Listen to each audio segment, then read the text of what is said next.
ವಿಚಾರವಾಗಿ ಮುಖ್ಯಮಂತ್ರಿ ಸಿದ್ದರಾಮಯ್ಯನವರು ಸಭೆ ಮಾಡಿರುವ ಹಿನ್ನೆಲೆ ಟಿ ನರಸೀಪುರ ಪಟ್ಟಣದ ಕೆಎಸ್ಐಸಿ ನಿಗಮ ಕಾರ್ಖಾನೆ ಹೊರಗುತ್ತಿಗೆ ಕಾರ್ಮಿಕರು ಸಿದ್ದರಾಮಯ್ಯನವರು ಕಾರ್ಖಾನೆ ಉಳಿಸಿಕೊಡಬೇಕು ಅಂತ ಮನವಿಯನ್ನು ಮಾಡಿದ್ದಾರೆ. ಇನ್ನು ಕ್ರೀಡಾಂಗಣ ಮಾಡಲಿಕ್ಕೆ ಬೇರೆ ಯಾವುದಾದರೂ ಜಾಗದಲ್ಲಿ ಮಾಡಿ. 250ಕ್ಕೂ ಹೆಚ್ಚು ಕಾರ್ಮಿಕರ ಕುಟುಂಬ ಈ ಕಾರ್ಖಾನೆ ಮೇಲೆ ಅವಲಂಬಿತವಾಗಿದೆ. ಇನ್ನು ಟಿ ನರಸೀಪುರ ವಿಧಾನಸಭಾ ಕ್ಷೇತ್ರ ಮತ್ತು ವರ್ಣ ವಿಧಾನಸಭಾ ಕ್ಷೇತ್ರಕ್ಕೆ ದುಡಿಯುವ ಕಾರ್ಮಿಕರಿಗೆ ಒಂದೇ ಕಾರ್ಖಾನೆ ಇರೋದು, ದಯಮಾಡಿ ಇದನ್ನು ಉಳಿಸಿಕೊಡಿ ಅಂತ ಮನವಿಯನ್ನ ಮಾಡಿದ್ದಾರೆ. ಪತ್ರಿಕಾ ಮಾಧ್ಯಮದಲ್ಲಿ ಈ ಒಂದು ದಿನ ನಾವು ಪತ್ರಿಕಾಗೋಷ್ಠಿಯನ್ನು ಕರೆದಿರೋ ಉದ್ದೇಶ ಏನಪ್ಪ ಅಂತಂದರೆ, ದಿನಾಂಕ 18/6/2025 CM ರವರ ಕಚೇರಿ ಅಂದರೆ ಕಾವೇರಿಯಲ್ಲಿ KSIC ಅಂದರೆ ರೇಷ್ಮೆ ಇಲಾಖೆಯಿಂದ ಕ್ರೀಡಾಂಗಣಕ್ಕೆ ಜಾಗವನ್ನು ಹಸ್ತಾಂತರಿಸುವಂಥ ಒಂದು ಚರ್ಚೆ ಬಗ್ಗೆ ಅಲ್ಲಿ ನಡೆದಿತ್ತು.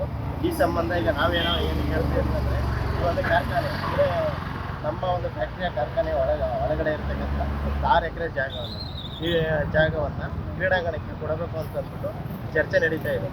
ನಾವು ಏನಕ್ಕಪ್ಪ ಈ ಥರ ಮನವಿ ಮಾಡ್ತಾ ಇದ್ದೀವಿ ಅಂತಂದರೆ, ಈ ಒಂದು ಕಾರ್ಖಾನೆ 1912 ಇಸ್ವಿಯಲ್ಲಿ ಮಹಾರಾಜರು ಒಂದು ದೂರದೃಷ್ಟಿಯನ್ನು ಇಟ್ಕೊಂಡು ಮೈಸೂರು, ಟಿ ನರಸೀಪುರ, ಚನ್ನಪಟ್ಟಣ, ಕನಕಪುರ ಇಲ್ಲಿ ಅವರು ದಾನವಾಗಿ ಕೊಟ್ಟಿರ್ತಕ್ಕಂಥ ಒಂದು ದಾನವಾಗಿ ಕೊಟ್ಟಿರೋಂಥ ಸ್ಥಾಪನೆ ಆಗಿರೋಂಥ ಕಾರ್ಖಾನೆ. ನಂತರ ಸ್ವತಂತ್ರ ಆದ ನಂತರ 1981ರಲ್ಲಿ ಇದು KSIC ಆಗಿ ಮಾರ್ಪಟ್ಟಿರುತ್ತೆ. ಇದಕ್ಕಿಂತ ಮುಂಚೆ ಅದು ಸರ್ಕಾರಿ ಕಾರ್ಖಾನೆ ಆಗಿರುತ್ತೆ. 81ರಲ್ಲಿ ಇದು KSIC ಆಗಿರುತ್ತೆ.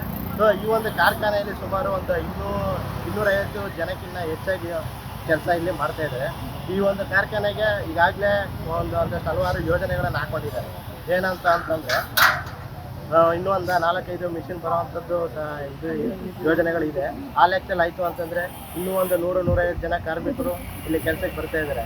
ಸೊ ಇಲ್ಲಿ ಇರ್ತಕ್ಕಂಥ ಸುತ್ತಮುತ್ತ ಇದರಲ್ಲಿ ಅಂದರೆ ವರ್ಣ ಮತ್ತು ಟಿ ನರಸೀಪುರ ಕ್ಷೇತ್ರದ ಜನತೆ ಇಲ್ಲಿ ಈ ಒಂದು ಕಾರ್ಖಾನೆಯನ್ನು ಅವಲಂಬಿಸಿದರೆ, ಅಂದರೆ ಇರತಕ್ಕಂಥ ಒಂದೇ ಒಂದು ಗೌರ್ಮೆಂಟ್ ಫ್ಯಾಕ್ಟ್ರಿ ಅದನ್ನು ಇತ್ತು ಅಂದರೆ ಅದು ಈ KSIC ಒಂದೇ. ಸೊ ಇದನ್ನೇ ನಾವು ಸುತ್ತಮುತ್ತ ಇರೋಂಥ ಜನ ಇದನ್ನೇ ಅವಲಂಬಿಸಿದ್ದೀವಿ. ಅದು ಅಲ್ಲದೆ ಮಾನ್ಯ ಮುಖ್ಯಮಂತ್ರಿಗಳು ಪ್ರತಿನಿಧಿಸುವಂಥ ಕ್ಷೇತ್ರ ವರ್ಣ.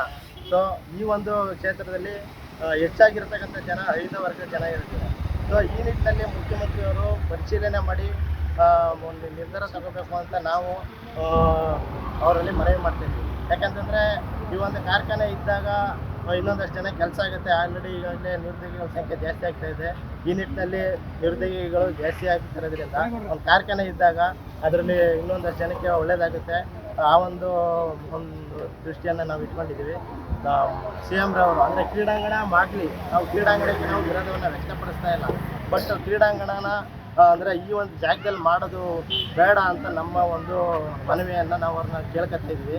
ಸೊ ಕ್ರೀಡಾಂಗಣಕ್ಕೆ ಸೂಕ್ತವಾದ ಜಾಗವನ್ನು ಸರ್ಕಾರವೇ ಗುರುತಿಸಿ ಒಂದು ಇದನ್ನು ಮಾಡಿ, ಸೊ ಕಾರ್ಖಾನೆಯನ್ನು ಉಳಿಸ್ಕೊಡಿ ಅಂತ ಅಂದ್ಬಿಟ್ಟು ನಾವು ಎಲ್ಲ ಆರೋಗ್ಯ ಕಾರ್ಮಿಕರುಗಳು ನಾವು CM ರವರಲ್ಲಿ ಕೈ ಮುಗಿದು ನಾವು ಮನವಿಯನ್ನು ಮಾಡ್ತಿದ್ದೀವಿ. ಕ್ರೀಡಾಂಗಣ ಬೇಕು, ಆದರೆ ನಾವು ಬಡ ಕಾರ್ಮಿಕರಿಗೆ ಕೆಲಸ ಮಾಡ್ತಿರೋದ್ರಿಂದ ನಮ್ಮಗಳಿಗೆ ಈ ಕ್ರೀಡಾಂಗಣನೇ ಬೇಕು ಅಂತಂದರೆ ಬೇರೆ ಕಡೆ ವ್ಯವಸ್ಥೆ ಮಾಡ್ಬೋದು. ಆದರೆ ಈ ವ್ಯವಸ್ಥೆ, ನೀರಿನ ವ್ಯವಸ್ಥೆ ಎಲ್ಲವೂ ಅನುಕೂಲ ಇರೋದ್ರಿಂದ ಇಲ್ಲಿ ಕ್ರೀಡಾಂಗಣ ಮಾಡೋಕ್ಕೆ ನಾವು ಯಾರೂ ಹೋಗ್ತಾ ಇಲ್ಲ. ದಯವಿಟ್ಟು ಕ್ರೀಡಾಂಗಣ ಬೇಕು ಅಂತಂದರೆ ಇಲ್ಲಿಂದ 8 ಕಿಲೋಮೀಟರ್ ದೂರದಲ್ಲಿರೋ ಕಯ್ಯಂಬಳ್ಳಿಯಲ್ಲಿ ಒಂದು ರೇಷ್ಮೆ ಇಲಾಖೆ ಅಂತ ಇದೆ, ಅದು ಮುಚ್ಚೋಗಿದೆ. ಅದು 3 ಪಟ್ಟು ಅಲ್ಲಿ ಕ್ರೀಡಾಂಗಣ ಮಾಡ್ಬೋದು. ನೀವು ಅದಕ್ಕೆ ಮಾನ್ಯತೆ ಕೊಟ್ಕೊಂಡು ನಮಗೆ ಈ ಕಾರ್ಖಾನೆನ ಉಳಿಸ್ಕೊಳ್ಳೋಕ್ಕೆ